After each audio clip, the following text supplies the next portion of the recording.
선생님, 반갑습니다. 자, 오늘 드디어 또 이제 3주 차입니다. 자, 미국 내 한인교회의 이 회복과 그러니까 선교적 이 전환에 대해서 오늘 우리가 3주 차 오늘 말씀을 좀 나누겠는데요.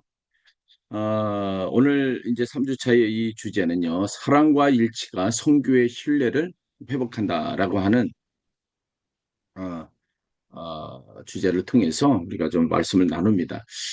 이 강의는요, 이 강의를 통해서 뭐 어떤 교회가 부흥한다, 어떤 회복한다라고 하는 음, 어, 것이 아니라 우리가 지금 무엇을 잃어버리고 있는가? 자, 우리 교회가 앞으로 어떠한 방향을 통해서 지금 교회가 부흥할 수 있도록 그 돌파구를 찾을 것인가에 대한 부분들을 우리가 점검하고 우리를 돌아보고 우리가 성찰할 수 있는 그러한 시간을 갖기 위해서 이 강의가 이루어지는 겁니다. 자, 잠깐 기도하겠습니다. 살아 역사하신 하나님 아버지 은혜를 감사합니다. 오늘 하나님 이 시간을 통해서 성령님 역사하여 주시고 우리가 또 잃어버리고 본질적으로 우리가 무엇을 다시 회복해야 하는지를 이 강의를 통해서 우리에게 일깨워 주시기를 소망합니다. 성령님 역사여 주옵소서. 감사하고 거룩하신 예수님의 이름으로 기도합니다. 아멘. 자, 우리가 그 오늘의 이 주제는 핵심 주제는요. 사랑과 일치가 이 선교의 신뢰를 회복한다라고 하는 이 주제를 통해서 우리가 좀 말씀을 좀 나누고자 합니다. 음, 자,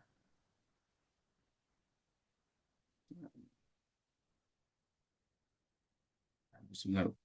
자, 음, 오늘의 핵심 그 명제는 이거죠. 교회의 선교적 신뢰는 프로그램의 세련됨보다도 자, 서로 발을 씻겨주고 그리스도 안에서 거룩해 하게 하고 자, 사이를 품고 하나 되는 자, 공동체의 삶이라고 하는 이 부분을 우리가 좀 함께 나누고자 합니다. 그렇다면 자, 어, 지난 우리가 이제 2주 동안에 우리는 이제 그 진단의 시간들을 우리가 좀 보냈어요. 자, 그렇다면 오늘부터는 이제 회복의 시간입니다. 자, 그리고 회복의 그 첫 자리는 어떠한 프로그램이 아니라 공동체를 말하고 있어요. 자, 여기 이제 파워포인트에 보면은 이 그림이 얼마나 이쁩니까? 그랬죠? 이 다음 세대와 그리고 이제 교회의 공동체가 하나 되고 서로 나누는 이 모습 얼마나 보기 좋은 모습입니까? 자, 사람들은요, 교회의 이 신앙 고백서만은 읽지는 않아요. 그들은 회의가 어떻게 진행되는지, 또 약한 사람을 어떻게 대하는지, 갈등이 생겼을 때 누가 말할 수 있고, 누가 침묵해야 하는지를, 자, 그리고 돈은 어떻게 사용하고 누구에게 보고하는지를 어, 이게 관찰하고 또 읽어내려 가고 있어요. 교회의 관계는요, 세상에 있는 그 살아있는 교리의 문답입니다.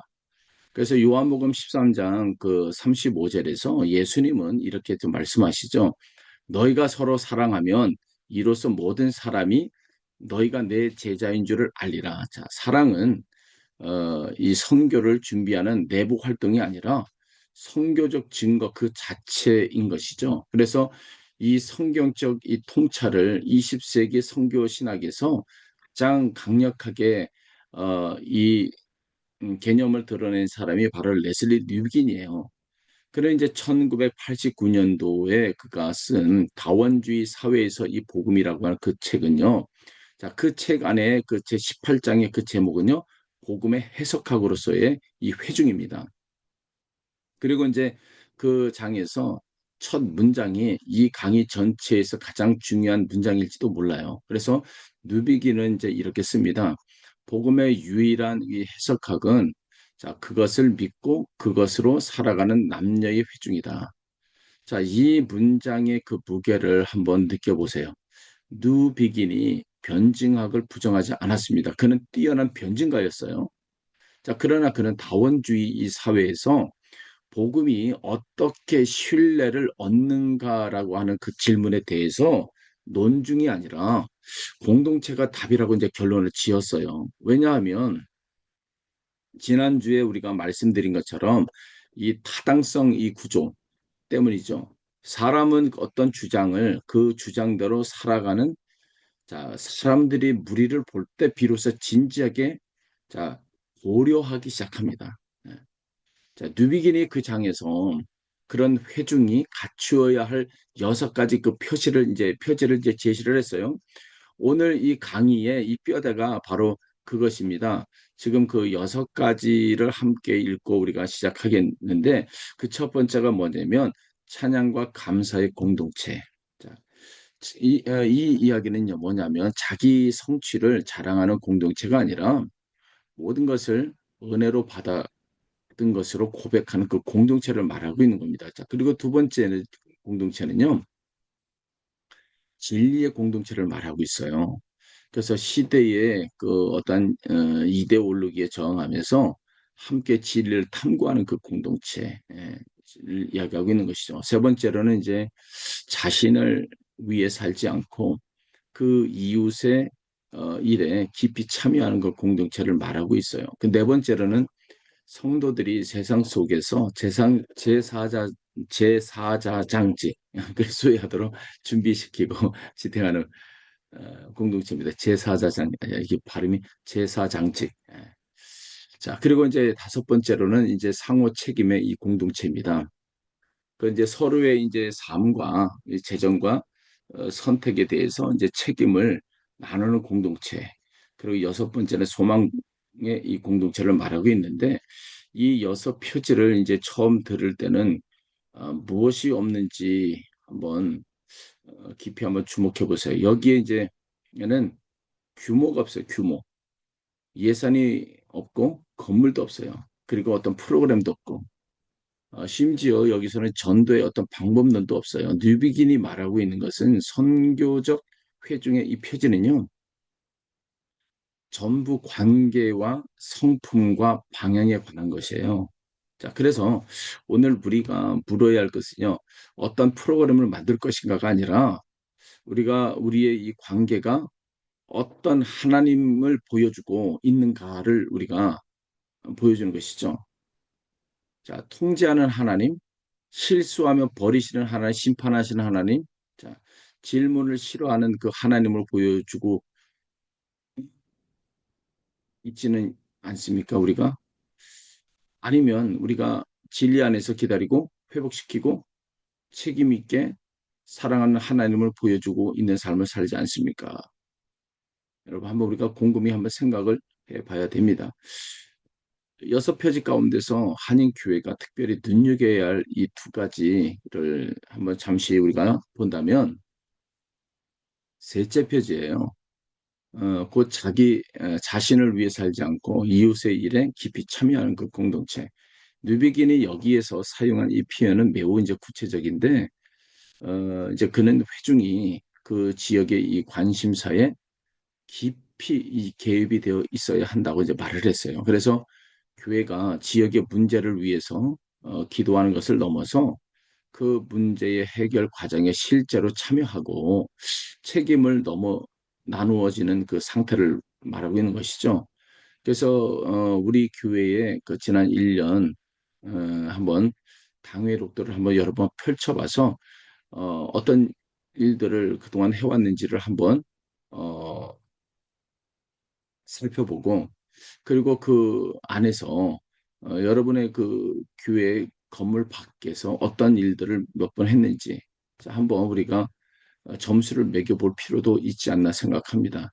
그리고 네 번째 표지는 이제 더 중요한데 성도들이 세상 속에서 제사장직을 이제 수행하도록 이제 준비시키고 지탱하는 그 공동체를 말하고 있어요. 그래서 뉴비긴이 평생 이 점을 이제 강조했는데 성도의 진짜 그 선교지는요 교회 안에 이 봉사부서가 아니라 그들이 월요일부터 토요일까지 있는 자리라는 것이죠. 자, 다시 말하면요. 세탁소와 그 식당, 병원과 학교, 사무실과 공사 현장, 그리고 여러 가정들, 여러 직장들, 자, 병원, 그런데 우리 그 교회의 이 훈련 체계를 우리가 한번 솔직하게 한번 들여다보면은 우리는 그 교회 성도를 교회 안에 직분자로 훈련을 합니다. 봉사하기 위해서 그들이 일터에서 마주하는 윤리적 딜레마와 그리고 종교적인 이 편견과 경제적인 압박 그리고 이 관계의 갈등을 다루도록 준비시키는 어, 교육이 우리 안에 거의 없어요. 만약 그것이 없다면 우리는 성도의 삶 가운데서 이 80%의 시간을 신앙의 그 무관심의 이 지대로 남겨둔 꼴이 되는 겁니다. 자, 그렇다면 우리가 여섯 번째 우리 표지를 한번 살펴보면요. 소망의 이 공동체를 마지막으로 우리가 좀 언급한다면, 자, 뉴비긴이 그 소망의 표지를 꼽은 것은 우연이 아니고, 그는 이제 서구 사회가 진보에 대한 이 낙관을 잃고 냉소를 잃어가는 것을요 지켜봤어요. 오늘 우리 한인 교회에도 냉소가 자라고 있어요. 해봐야 안 된다는 거죠. 우리 교회는 원래 그래. 저 세대는 이해 못한다. 그런 말들입니다.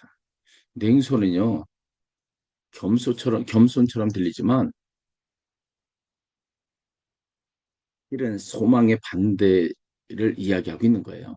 그리고 다음 세대가 가장 견디기 힘들어하는 바로 이러한 것이 바로 이 냉소입니다. 여기서 우리가 찰스 베냉겐의 이 통찰력을 우리가 한번 풀어놓는다면 지난주에 우리는 베냉겐이 교회의 네 표지를 동사로 바꾸었다는 것을 우리가 그 1주차 때문에 우리가 배웠을 거예요. 하나 되게 하고 거룩하게 하고 화해시키고 선포하는 거. 자, 누비긴의 여섯 표지와 베냉겐의 그 네 동사를요 나란히 놓으면 하나의 결론이 나오는데 바로 교회의 정체성은 소유가 아니라 수행하는 것이다. 우리는 이미 하나이기 때문에 하나가 되게 하는 일을 그만두어도 되는 것이 아니라 하나 되게 하는 일을 수행할 때 비로소 우리가 하나임을 세상에 보여지게 된다라고 하는 것이죠. 예, 예. 자, 그렇다면 자, 요한복음 우리가 13장의 그 말씀으로 우리가 좀 들어가 보면 발 씻김이 보여준 새로운 그 권위를 우리가 좀 볼 수가 있는데요. 이 3절이 자, 이 장 전체에서 자, 3주차 전체에서의 열쇠예요. 저녁 먹는 중에 예수는 아버지께서 모든 것을 자기 손에 맡기신 것과 또 자기가 하나님께로 오셨다가 하나님께 돌아가실 것을 아시고 자, 그리고 3절로 이어집니다. 저녁 잡수시던 자리에서 일어나 겉옷을 벗고 수건을 가져다가 허리에 두르시고 자, 이 두 절의 그 연결이 놀랍습니다. 예수님이 겉옷을 벗으신 것은 자신의 권위가 불확실했기 때문이 아니라 정반대죠. 아버지께서 모든 것을 자기 손에 맡기신 것을 아셨기 때문에 겉옷을 벗으실 수가 있었어요. 자신의 지위를 확인하지 못하는 사람만이 지위를 붙듭니다. 자신이 누구인지 확신하는 사람은 낮아질 수가 있는 거예요. 자, 그렇기 때문에 성김은요, 자존감의 부족에서 나오는 것이 아니라 정체성의 이 확신에서 나옵니다. 자, 이 장면에서 사회적 이 충격을 우리가 좀 이해하려면 당시의 문화를 좀 알아야 되는데 신약 성경을 사회과학적으로 연구한 브루스 말리나와 리처드 자, 로르보의 그 요한복음 주석은요. 지중해 세계가 명예와 수치를 중심으로 조직된 그 사회였다고 설명을 합니다. 자, 그 사회에서 발을 씻기는 일은요. 종 가운데서도 가장 낮은 종의 일이었고요. 유대인 종에게는 시키지 않는 그 일이었어요. 스승이 제자의 발을 씻긴다는 것은 단순한 겸손의 이 모범이 아니라 사회 질서에서의 완전한 반전이었죠, 이것이. 자, 베드로가 강하게 거부한 것도 바로 이런 것들이 본능적인 저항이었을 거예요. 자, 그가 내 발을 절대로 씻기지 못하시리다 하고 말한 것은요. 그가 여전히 명예와 수치에 안에 틀 안에 있었다는 것을 뜻하고 있는 것입니다. 자, 이 대목이 한인 교회에 던지는 그 질문은 매우 직접적이죠. 한국 문화 역시 명예와 수치, 곧 체면을 중심으로 조직된 문화입니다. 그리고 유교적 장유 유서의 그 전통은요, 우리에게 아름다운 그 유산과 위험한 그 유산을 함께 남겼어요. 연장자를 존중하고 스승을 공경하고 공동체를 개인보다 앞세우는 것은 성경의 가치와 깊이 공명합니다. 그러나 나이가 많거나 직분이 높다는 이유로 질문을 차단하고 결정권을 이제 독점한다면, 자, 그것은 요한복음 13장의 권위 방식과 정면으로 충돌하는 거예요. 저는 이 부분들은 너무나도 많이 왔습니다.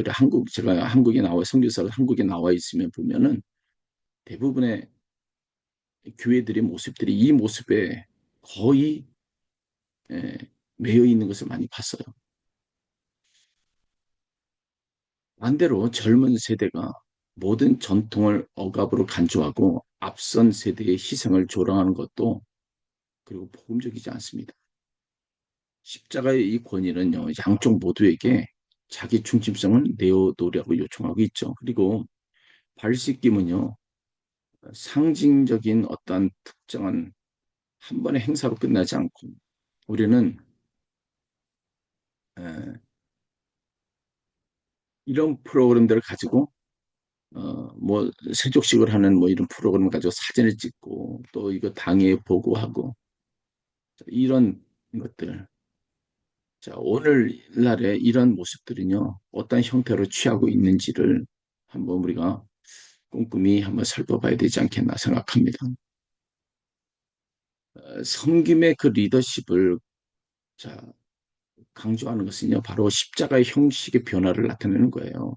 바로 그것이 권위는 사라지고 십자가만 드러난다. 그래서 어, 바로 그 섬김의 리더십은요, 리더십의 약화를 의미하지 않고요, 오히려 그 반대죠. 자기 지위를 방어하는 데 소모되었던 에너지가 공동체의 사명으로 방향을 바꿀 때 그 리더십은 훨씬 더 강해진다는 겁니다. 그래서 요한복음 13장에 그 예수님은요, 발을 씻기신 직후에 내가 너희에게 행한 것 같이 너희도 행하게 하려 하여 본을 보였노라고 이제 명령합니다. 그래서 이것은 제한이 아니라 명령이에요. 그래서 섬기는 권위는요, 부드러운 권위가 아니라 다른 종류의 또 강한 권위입니다. 자, 그리고 여기서 우리 개혁주의 교회 정치의 그 원리를 다시 한번 짚어봐야 할 것 같은데요. 벨시김의 이 권위를 제도로 구현하는 것이 바로 장로교 정치입니다. 개혁교회가 이제 감독제가 아니고 회중제도 아닌 장로제를 택한 이유는 실용적 편의 때문이 아니라 신학적 확신 때문입니다. 그래서 그리스도만이 교회의 유일한 머리시고 어떤 사람도 교회 위에 홀로 설 수 없다는 그 확신이죠. 그래서 개혁주의 이 정치에는 세 가지 안정 정치가 있는데 그 첫째가 뭐냐면 목사와 장로의 복수성입니다. 한 사람이 아니라 여럿이 함께 다스리는 정치. 예. 그리고 둘째는 목사들 사이의 동등성입니다. 목사는 다른 목사 위에 있지 않다라는 이 동등성. 그리고 세 번째는 자, 당회의 존재죠. 자, 당회 위에 자, 노예가 있고 자, 노예 위에 총회가 있어서 어떤 지역에서도 자기 판단만으로 결정을 내리지 못하게 하는 것. 자, 이런 원리는 참 좋은데 이것이 지금 한국 교회 문제가 크죠. 예, 이런 순수성들이 다 사라져 버렸죠. 근데 제가 이거 비판을 하려고 하는 것이 아니라 우리가 우리 교회가 살아나야 하는데 그렇죠. 이 원리를 오늘 우리 한인 교회를 보면 진단이 분명합니다. 우리가 겪는 이 권위주의, 이 개혁주의 정치의 이 실현이 아니라 그 왜곡입니다. 당회가 소수의 과도 집단이 되어지고 담임 목사가 사실상 단독으로 결정하고 반대 의견을 제기한 이 성도가 자, 상회, 자, 음, 이게 상회, 다시 말하면 어, 당회, 노회, 총회, 자, 이 상회에 호소할 실질적인 이 통로를 갖지 못한다면 그것은 우리가 고백하는 교회 정치와 다른 거예요, 사실은. 자, 그렇기 때문에 이 권한을 나누자는 우리의 이 제안은 서구적 민주주의 교회에 도입하자는 요구가 아니라 우리가 이미 고백하고 있으나 실천하지 못한 개혁주의 정치 원리로 돌아가자고 하는 건 요구입니다. 이 점을 우리가 다음 세대에 설명해 주는 것이 특히 중요하죠. 그들이 권한 공유를 요구할 때 우리는요, 종종 그것을 미국 문화의 개인주의라고 이제 해석해 왔어요. 그러나 그들에게 내가 요구하는 것은 사실 우리 교단의 헌법이 이미 규정하고 있다라고 말해줄 수 있다면 대화의 성격이 완전히 또 달라집니다. 갈등이 문화 충돌에서 신앙 고백의 일관성 문제로 옮겨가기 때문에 그런 것이죠. 자, 그렇다면 우리가 세계의 우리가 이제 선교성을 좀 살펴본다면 그리고 이제 이 장에서 우리가 이제 견디기 어려운 그 장면이 하나가 있어요. 예수님은 이 가론 유다의 발도 씻기셨어요. 그리고 이제 본문은 2절에서 이미 마귀가 유다의 그 마음에 예수를 팔려는 생각을 넣었다고 이제 밝힙니다. 그리고 예수님은 다 아셨어. 그런데도 그 발을 씻기셨습니다. 그리고 26절에서 떡 한 조각을 적셔 유다에게 주십니다. 당시 문화에서 자, 주인이 손님에게 떡을 적셔 건네는 것은요, 특별한 존대의 표시였어요. 내가 너를 안다. 이 친분의 예, 바로 그것이 엄청난 표시였죠. 자, 예수님은 배신자에게 마지막까지 명예를 주셨어요. 이 장면 앞에서 우리는 좀 조심스러워집니다. 이것은요, 학대와 배신을 용인하라고 하는 뜻이 결코 아니라 예수님은요, 유다의 행위를 분명히 드러내셨고 막지 않으셨습니다. 그러나 이 장면은 우리에게 한 가지를 묻고 있죠. 우리 교회에서의 이 갈등의 상대편에 선 사람, 우리를 비판한 사람, 우리를 실망시킨 사람에게 우리는 어떤 태도를 취하냐 이거죠. 자, 1절이 자, 이 3주 전체의 이 표제를 말씀하고 있는 거예요. 세상에 있는 자기 사람들을 사랑하시되 끝까지 사랑하신다. 여기서 끝까지로 번역된 헬라어는요, 시간과 끝과 그리고 정도의 끝을 함께 뜻하고 있는 거죠. 마지막 순간까지. 그리고 사랑할 수 있는 최대한까지라고 말하고 있는 것이죠. 자, 그렇다면 우리가 이제 포도나무에 대한 그 제자도에 대한 이야기를 좀 한번 들어보면 우리가 요한복음 15장을 우리가 좀 빼놓을 수가 없죠. 예수님은 나는 참 포도나무요 내 아버지는 농부라고 말씀하고 있어요. 그리고 이제 이 단락에서 가장 많이 이제 반복되는 그 동사가 있는데 거하라입니다. 거하라. 헬라어로 이제 어 메노는요. 짧은 10절 안에 10번 넘게 나옵니다. 메노. 자, 거하라. 이 반복은요. 우연이 아니라 요한은 그 열매의 비결이 자, 활동하는 그 활동력이 아니라 연결의 지속인 것을 이제 강조하고 있어요. 그래서 이 본문은 교회 회복의 논의에 근본적인 것들을 우리에게 다시 한번 가다듬을 수 있도록 우리에게 보여주는 것이 아닌가 생각합니다. 자, 교회는 어떤 활동량으로 생명을 생산하지 않습니다. 또 교회 안에 거함으로 또 열매를 맺는 거예요. 자, 소진된 이 중장년에게 필요한 것은요, 더 많은 책임이 아니라 다시 그리스도 안에 거하는 그 리듬입니다. 불안한 이 청소년에게 필요한 것은 그것도 바로 더 화려한 행사와 어떤 프로그램들이 아니라 자신의 삶을 아는 어른들과 함께 말씀과 기도와 식탁과 봉사를 지속하는 그 관계. 자, 그리고 4절이 분명히 말합니다. 가지가 포도나무에 붙어 있지 아니하면 스스로 열매를 맺을 수 없은 가치자. 스스로 열매를 맺을 수 없다는 이 문장은요. 교회의 모든 전략 회의 위에 걸려 있어야 하는 거예요. 여기서 현대 사회의 이 조건을 함께 살펴보면은 실천 신학자 앤드류 루트가 있습니다. 그가 이제 2021년도에 대표 이, 이 글을 이제 책을 썼는데 세속 시대 이 회중에서 자, 사회학자 하르트무트 로자의 이 가속 이론을 신학적으로 이제 활용을 했어요.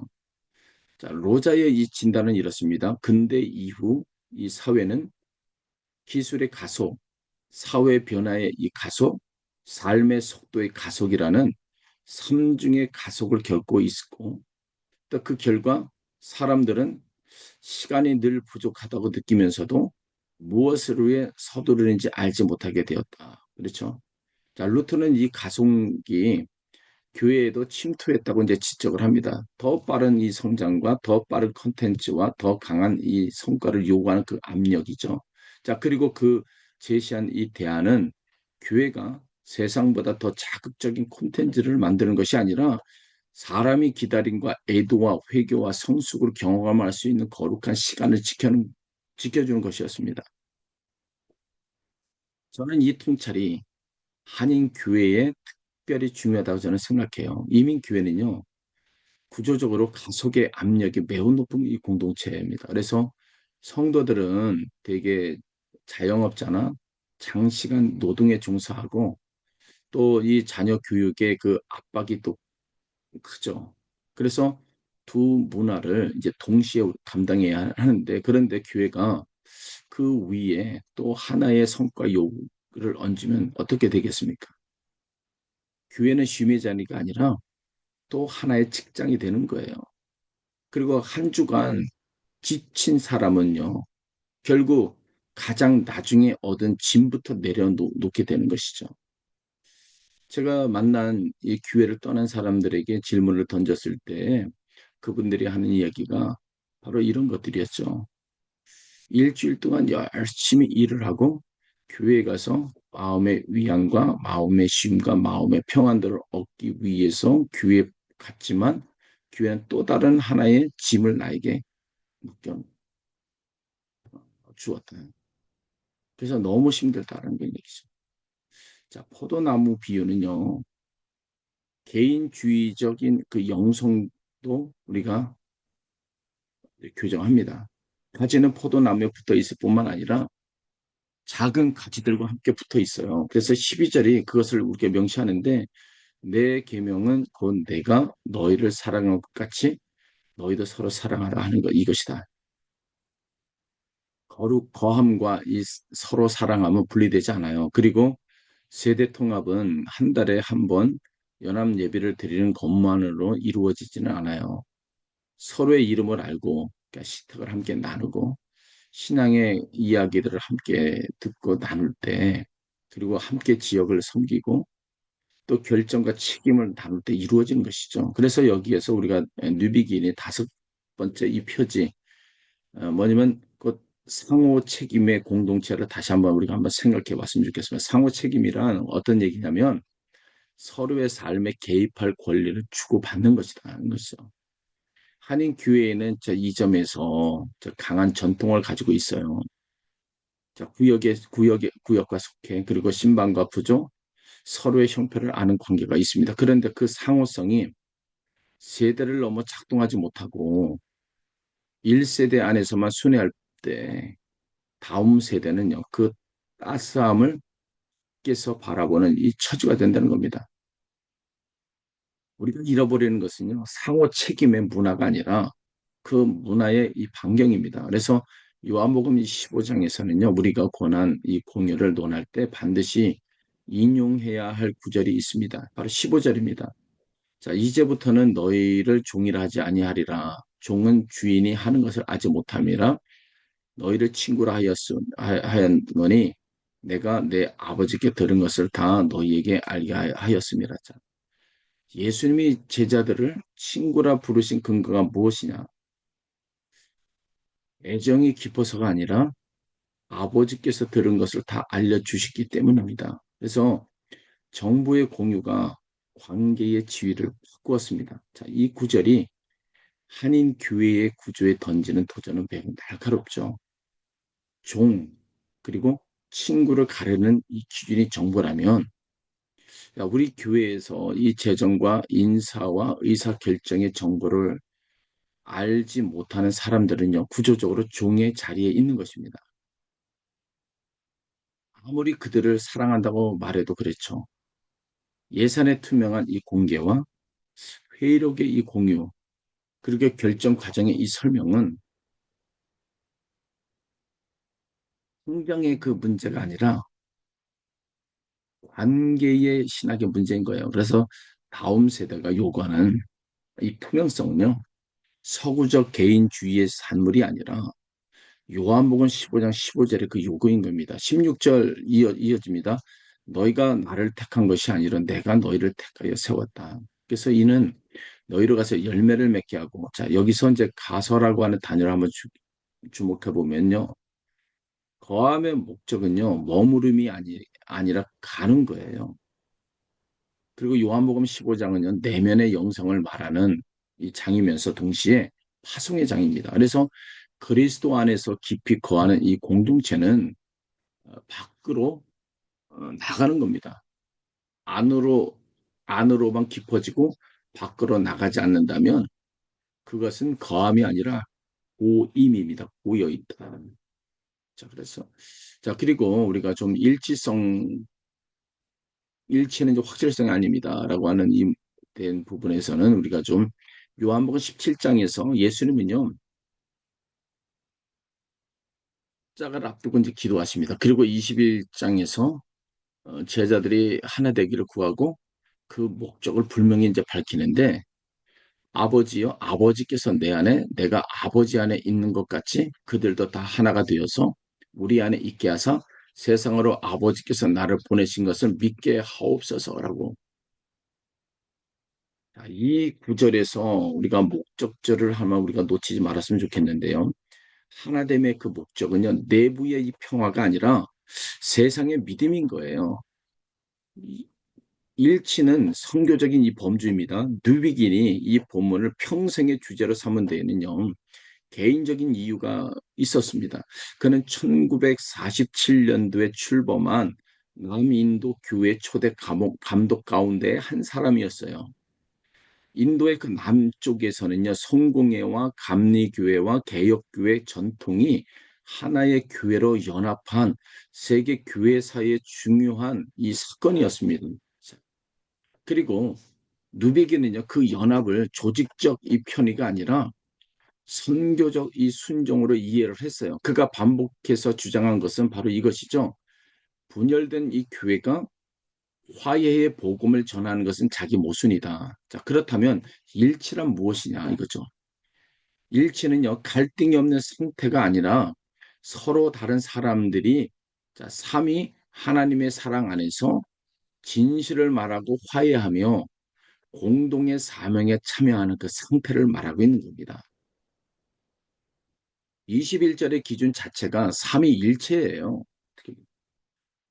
아버지와 아들이 하나 되면 차이의 소멸이 아니라 사랑 안에서의 상호 내주인 거죠. 그렇기 때문에 이 차이를 숨기는 획일성은 일치가 아닌 겁니다. 그것은 일치의 그 모조품이고 되게 힘이 있는 쪽의 문화를 전체의 문화로 부고하는 방식으로 이제 작동하는 것이죠. 자, 그렇다면 우리가 세대 갈등의 이 깊은 층을 우리가 좀 한번 살펴본다면 이제 우리 한인교회의 이제 세대 갈등을 한번 우리가 좀 분석을 좀 할게요. 저는 이 갈등에 세 개의 층이 있다고 봅니다. 표면은 이제 취향이 있고, 그리고 음악의 스타일들이 있고, 예배의 언어가 있고, 예배 시간이 있고, 설교의 이 길이와 그 복장이죠. 자, 그 아래 이제 권한이 있는데, 예산의 이 배분과 공간의 사용, 인사의 결정들, 비전의 이 수립입니다. 자, 가장 깊은 곳에는 기업과 정체성이 있어요. 이 교회는 누구의 희생으로 세워졌는가는 질문과 나는 이 공동체에 정말 속해 있는가는 질문이죠. 여기서 이제 리더십 이론 하나가 큰 도움이 되는데 하버드 대학교의 로럴드 하이패치는요. 자, 조직이 직면하는 문제를 두 종류로 이제 구분을 했어요. 하나는 기술적인 문제고, 자, 이것은 뭐냐 이미 알려진 전문성과 이 절차로 해결할 수 있는 문제예요. 자, 지붕이 세면 지붕을 고치면 됩니다. 자, 다른 하나는요, 적응적인 이 도전인데 해결책이 아직 존재하지 않고 해결을 위해서 관련된 자, 사람들의 이 가치와 이 습관과 이 정체성 그 자체가 변해야 하는 그 문제입니다. 자, 하이 피치가 지적한 리더십의 가장 큰 실패는요, 적응적 도전에 기술적 해법을 적용하는 것입니다. 자, 이 구분을 세대 갈등에 이제 적용해 보십시다. 취향의 이 층은 대체로 기술적인 문제예요. 찬양 순서를 조정하고 예배 시간을 바꾸면 어느 정도 해결이 됩니다. 그러나 이 권한의 층과 이 기억의 층은요, 적응적인 이 도전인 겁니다. 여기서 누군가가 실제로 무엇을 잃어야 하고 오래된 정체성이 재구성되어야 하는 것이죠. 그런데 우리는 대부분 세대 갈등을 취향의 문제로 이제 축소하여서 기술적으로 이제 처리를 합니다. 자, 새로운 찬양팀을 만들고 영어 예배 시간을 옮기고 청년 담당 교육자를 청빙합니다. 자, 그리고 6개월 뒤에 똑같은 갈등이 다시 나타나죠. 왜냐하면 우리가 손대지 않은 층이 그대로 있기 때문에 그런 겁니다. 하이패치는요, 또 하나의 중요한 그 원리를 말하고 있는데, 이 적응적인 이 도전에서 지도자의 그 역할은요, 답을 제공하는 것이 아니라 이를 사람들에게 돌려주는 것이라는 그 원리죠. 자, 목회자가 세대 갈등의 해법을 혼자 만들어내면 반드시 실패합니다. 그 대신 목회자는요, 두 세대와 함께 앉아서 그 문제와 씨름할 수 있는 안전한 공간과 또 견딜 만한 압력을 우리가 조성을 해야 하는 것이죠. 이것이 3주차의 실천 원리이자 4주차의 우리가 브릿지 모델의 리더십 원리가 바로 될 거예요, 이것이. 그리고 이제 화해의 이 심리적 이 순서를 우리가 한번 기억해 보면 첫 세대에서 이 교회는 낯선 땅에서 살아남게 어, 남게 한다는 점이죠. 자, 밤에 울며 기도하던 자리고, 자, 그것이 영어를 못해 무시당한 하루를 견디는 그 자리, 그리고 자녀를 위해 모든 것을 걸었던 그 자리가 바로 집입니다. 다음 이 세대에게 같은 이 교회는요, 자신의 미국적 이 삶을 충분히 이해하지 못하는 부모님의 공간을 느껴질 수가 있어요. 인종차별을 경험하고 돌아왔을 때 그 경험을 말할 언어가 없었던 자리고, 이 질문이 불순종으로 취급된 자리일 수가 있습니다. 그래서 양쪽 경험은 모두 진실한 일부입니다. 그렇기 때문에 세대 간의 이 화해는요, 누가 옳은지를 빨리 결정하는 것이 아니라 서로의 상실을 듣는 데서 시작하는 거예요. 그래서 첫 세대는요, 자녀가 자신의 기회를 떠나는 이 상실을 말할 수 있어야 하고, 그 상실은 종교적 상실이면서 동시에 가족의 상실인 겁니다. 그래서 다음 세대는요, 교회 안에서 목소리를 잃은 상실을 말할 수 있어야 하고, 그 상실은 정치적 상실이면서 동시에 영적인 상실입니다. 자, 두 상실이 같은 방에서 발언되기 전까지 어떤 구조 개편도 지속되지는 않습니다.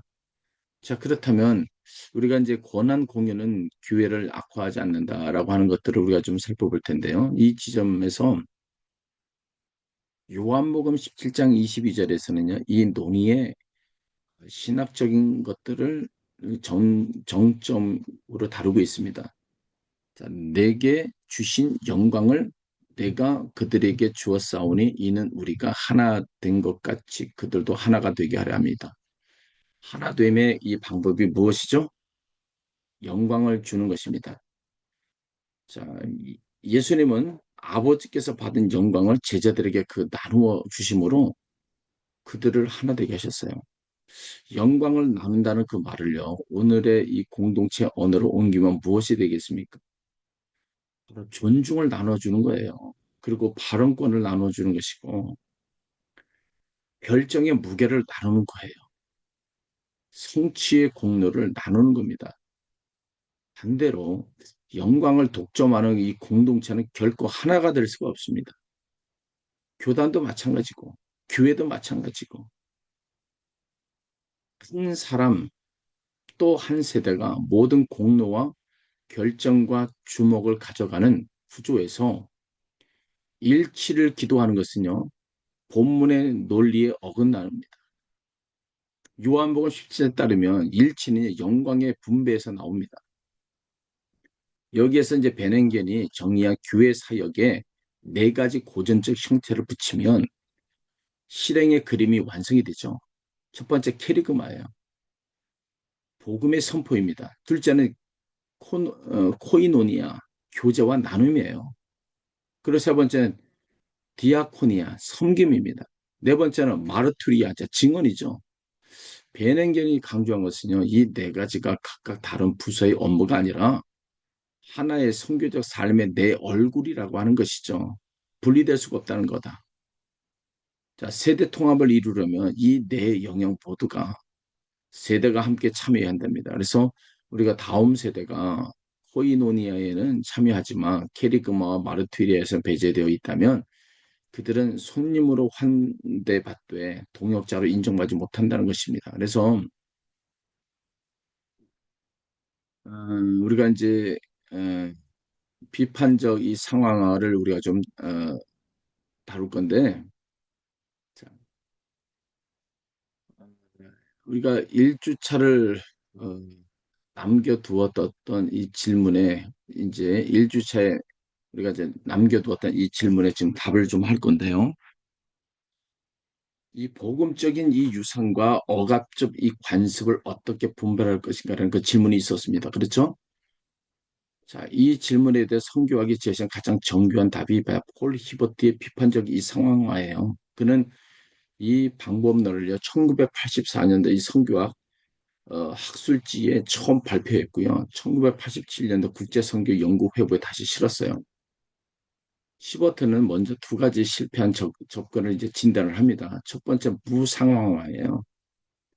1800년도부터 1950년대까지 많은 이 선교사들은요, 현지의 전통 관습을 이교적인 것으로 규정하고 전면 금지해 버렸습니다. 그 결과 기독교는 외래 종교라고 하는 그 경험이 되었고 금지된 관습은 사라진 것이 아니라 지하로 내려가 버렸어요.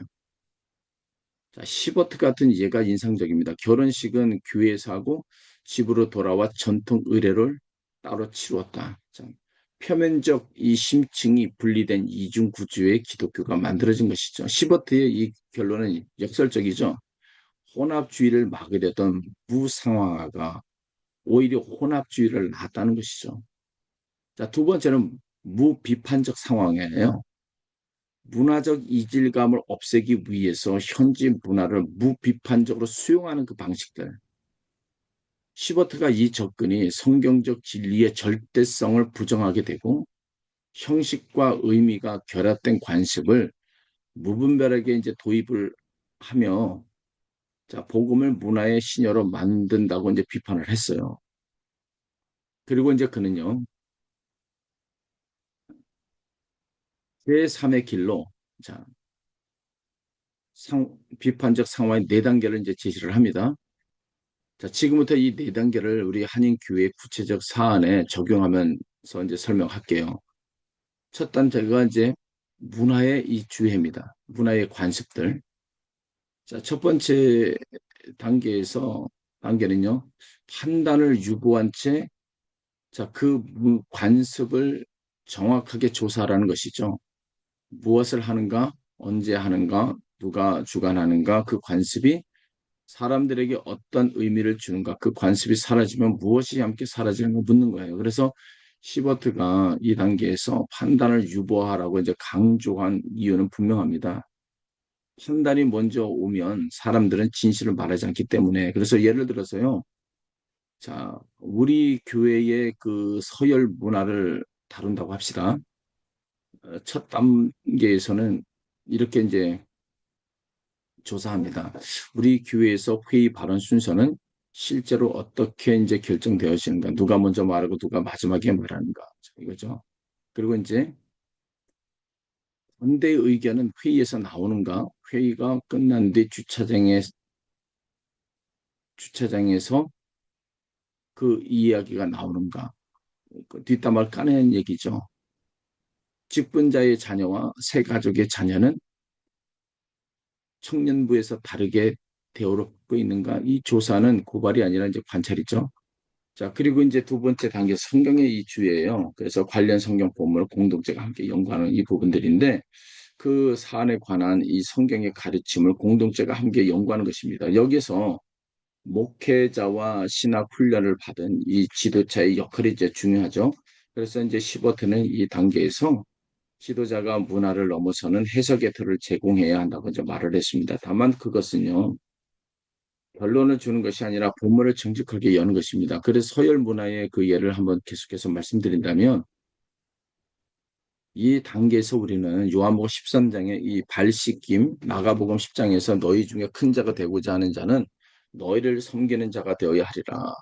그리고 이제 야고보 2장에서의 차별 금지와 베드로전서 5장에 맡은 자들에게 주장하는 그 자세를 하지 말고 양 무리의 본이 되라를 함께 우리가 읽어내는 겁니다. 자, 동시에 디모데전서 5장에서 늙은이를 꾸짖지 말고 권하되 아버지에게 하듯하며와 이렇게 레위기 19장에서의 센 머리 앞에 일어서라라고 함께 읽는 것. 성경은 연장자들에게 대한 이 존경을 명령하면서요. 동시에 지위에 대한 지위에 근거한 지배를 금지합니다. 이 긴장을 성급하게 우리가 해소하지 않는 것이 정직한 우리의 그 성경 해석이죠. 그리고 비판적 우리가 평가를 한다면 우리가 복음에 비추어서 비판적으로 우리가 평가를 해야 되는데 이게 바로 폴 시버트의 방법 중에 핵심이에요. 바로 한인교회가 가장 어려워할 단계입니다. 이 단계에서 회중 전체가 해석 공동체로서의 그 자신들의 관습을 성경에 비추어서 평가해야 되죠. 그리고 각 관습에 대해서 5가지 가운데 하나를 결정해야 하는데 그대로 유지할 것인가, 거부할 것인가, 수용할 것인가에 대한 그리고 다른 것을 대체할 것인가 아니면 새로운 실전을 이제 창조할 것인가입니다. 그래서 이 단계에서 개혁주의의 이 신학은 2가지를 더 붙입니다. 하나는 울타리고 다른 하나는 더 강한 표현인데 먼저 울타리를 한번 본다면 회중이 해석 공동체라고 하는 히버트의 원리는 옳지만 그것으로는 각 교회가 자기 시대의 감수성을 성경의 이름으로 승인할 위험이 남습니다. 그래서 개혁주의의 그 위험을 신앙교육 고백으로 이제 막아왔죠. 그래서 이제 회중의 판단은 성경 아래 있고 동시에 교회가 여러 세기에 걸쳐서 함께 확인한 이 신앙 고백과 요리 문답의 울타리 안에서 이루어져야 하는 것이죠. 그리고 그 판단은요. 지역 교회 안에 갇히지 않고 노예의 심의를 통해서 이제 검증이 되는 거예요. 이것은요. 회중의 권한을 축소하는 장치가 아니라 회중을 자기 시대의 유행으로부터 보호하는 그 장치인 겁니다. 더 강한 그 표현을 한다면 네덜란드의 이 개혁주의 선교학자 요한 헤르만 이 바벤크는요, 1954년도에 선교학 그 개론에서 상황화를 이제 논의하면서 적응이라는 말이 지나치게 약하다고 이제 지적을 했어요. 적응은 복음이 문화의 자리를 얻기 위해서 자신을 조정하는 그 인상을 주기 때문입니다. 그가 대신 제안한 라틴어가 이제 포세시오인데 이 말은 이제 취하여 소유함이다라는 말이죠. 그 논지는 이렇습니다. 기독교의 그 삶은 이교적 삶의 그 형태에 적용하는 것이 아니라 그것을 이제 소유해서 새롭게 만드는 것이다라고 보는 것이죠. 이 개념이 한인 교회에 주는 그 함의를 한번 본다면 새벽 기도를 예를 들겠습니다. 적응의 언어로 우리가 말하면 새벽 기도는 한국 문화에 잘 맞는 방식이니 유지하자는 것이 되는 것이죠. 그래서 포세이오의 언어로 말하면 또 다릅니다. 새벽에 하나님을 찾는 그 간절함은 이제 그리스도께 속한 것이고 그렇기 때문에 그 형태는 더 이상 공로를 쌓는 수단도 아니고 영적 우월을 가리키는 표지도 아니다. 그래서 오직 은혜로 이미 받아들여진 이 자녀가 아버지와 만나는 시간으로 다시 규정된 것이다라는 것이죠. 형태는 남지만 의미가 그리스도의 이 소유로 넘어가는 것입니다. 같은 방식으로서의 장유 유서를 이제 다룰 수도 있습니다. 폐기하지 않고 소유합니다. 영장자가 이제 공경하는 그 형식은 남되 그 의미의 서열의 이 정당화에서 그리스도 안에서 서로를 자기보다 낮게 여기는 그 사랑으로 옮겨갑니다. 그래서 이제 정과 눈치도 마찬가지고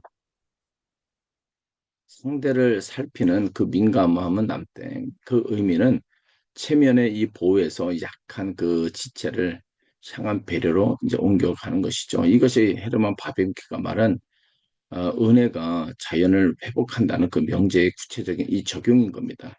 여기서 우리가 반드시 이제 그 할 것이 있어요. 이 평가의 이 주체는 선교사도 아니고 목사도 목회자 혼자도 아니고 회중 전체인 거예요. 해석은요. 음, 자, 히버트는요. 만인 제사장직은 신학적 복불 장군을 허용하는 면허가 아니다라고 말하면서 해석은 지역 회중 안에서 문화를 가로질러서 그리고 교회 역사를 통해서 이루어지는 공동의 분별이어야 한다고 이제 강조를 했죠. 이 원리가 한인 교회의 주인은 이 함의를 한번 보기를 바랍니다. 지난주에 우리는 히버트의 자신학화 개념을 배웠어요. 자, 각 공동체가 스스로 신학할 권리와 책임을 가진다는 것이죠. 자, 그런데 비판적 상황화의 셋째 단계는 그 권리를 행사하는 구체적 절차죠. 다시 말해서 영어권 이 다음 세대를 이 평가 과정에 이 정식 구성으로 참여시키는 것이 자신 학화의 권리를 제도적으로 보장하는 방법입니다. 자, 그들에게 자, 결론을 통보하는 것이 아니라 그들과 함께 성경을 읽고 함께 평가하는 것이죠. 자, 이것이 자, 세대 화해의 신학적인 이 방법론이에요. 그렇다면 무엇을 지키고 무엇을 회개할 것인가를 우리가 좀 봐야죠. 서열 문화의 그 예로 우리가 결론을 한번 내려보겠습니다. 유지할 것은 연장자에 대한 진심 어린 존경과 공동체를 개인보다 앞세우는 그 감격입니다. 자, 거부할 것은 나이와 직분을 근거로 한 발언권과 이 독점, 그리고 반대 의견의 보세입니다. 자, 수정할 것은요, 회의 진행 방식이죠. 예를 들어서 가장 젊은 참석자부터 발언하게 하고, 가장 연장자가 마지막에 정리하는 순서로 이제 바꿀 수가 있습니다. 자, 이것은 존중을 버리는 것이 아니라 존중을 다른 방식으로 이제 표현하는 거예요. 자, 창조할 것은 세대 간의 상호 축복의 예전일 수가 있습니다. 자, 그리고 네 번째로는 새로운 상황화된 실천인데 마지막 단계에서 우리가 보면 결정한 그 내용을 실제 의례와 그 관행으로 만들어지는 공동체의 삶에 정착시키는 것입니다. 그래서 시버트는요, 이 단계에서 새로운 실천이 반드시 눈에 보이는 형태를 가져야 한다고 이제 주장을 했죠. 자, 결의만으로는 이 세계관이 바뀌지 않기 때문에 세계관은 반복되는 실천을 통해서 형성이 되고 반복되는 실천을 통해서 변화가 됩니다. 자, 그렇기 때문에 우리는 이렇게 물어야 하는 것이죠. 우리가 결정한 이 변화를 사람들이 매달 눈으로 보고 몸으로 경험할 수 있는 형태가 무엇인가? 자, 그리고 예배 순서 안에 들어가는가? 회의 규칙에 명문화되어 있는가?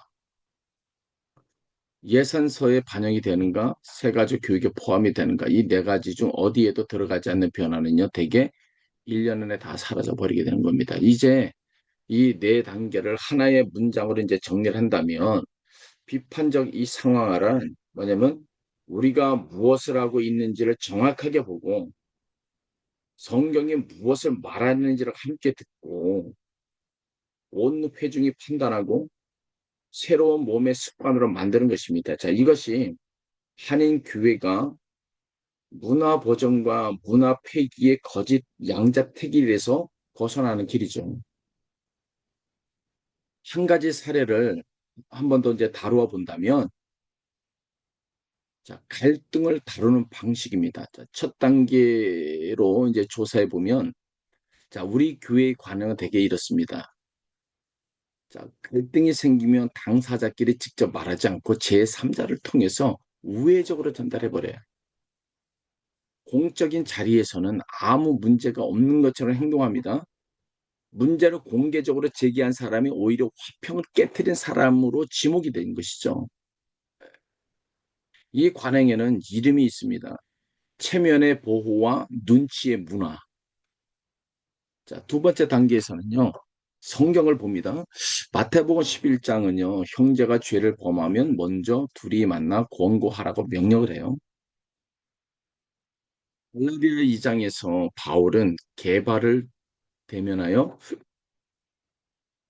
공개적으로 책망했습니다. 개발, 베드로를 얘기하는 거죠. 동시에 잠언은 말의 절제를 거듭 강조하고 있고, 야고보서는 혀의 위험을 경고하고 있고, 마태복음 10장, 18장 역시 자, 확대의 순서를 제한합니다. 성경은 직면을 명령하면서도 무분별한 공개를 금지하고 있어요. 셋째 이 단계에서 회중이 이제 평가하고 있습니다. 유지할 것은요, 즉각적인 폭로를 우리가 삼가하고 관계를 보호하려는 이 신중함이 것이 필요한 것이죠. 거부할 것은 문제 제기자를 화평의 이 파괴자로 낙인 찍는 이 관행들, 교회를 무너뜨리는 행위죠. 수정할 것은요, 우애 전달의 습관이고, 이를 당사자 간의 대면의 원칙으로 이제 바꾸는 것이죠. 당사자 간의 대면. 우리가 창조할 것은요, 갈등 조정의 이 공식 절차인 겁니다. 누구에게 어떤 순서로 어떤 기한 안에 문제를 제기할 수 있는지를 문서화하는 것이죠. 자, 그리고 넷째 단계에서 그 절차를 정관에 반영하고 세가족 교육에 포함시키면 변화가 이제 정착이 됩니다. 자, 이 사례에서 보시듯이 비판적 이 상황화는 문화를 정지하지 않아요. 우리 문화의 이 선한 동기를 인정하고 그 동기를 더 온전히 실현할 그 형태를 성경 안에서 함께 찾는 것입니다. 그리고 그 찾는 일에 다음 세대가 함께 앉아 있을 때 우리는 그들에게 신학을 가르치는 동시에 신학할 권리를 주게 되는 것입니다. 네.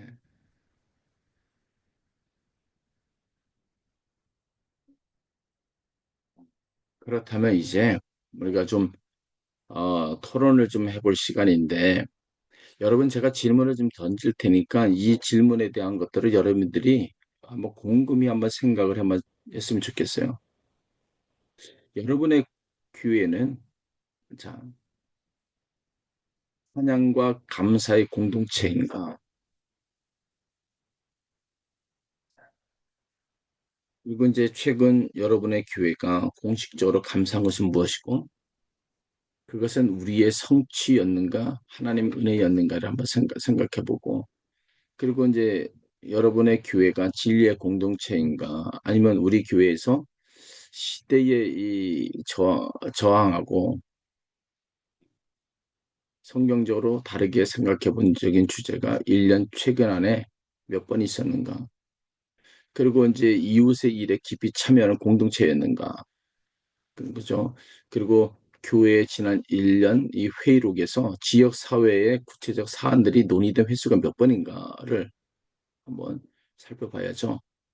그리고 중요한 것은 이제 성도를 세상 속의 제사장으로 준비시키는 공동체였는가?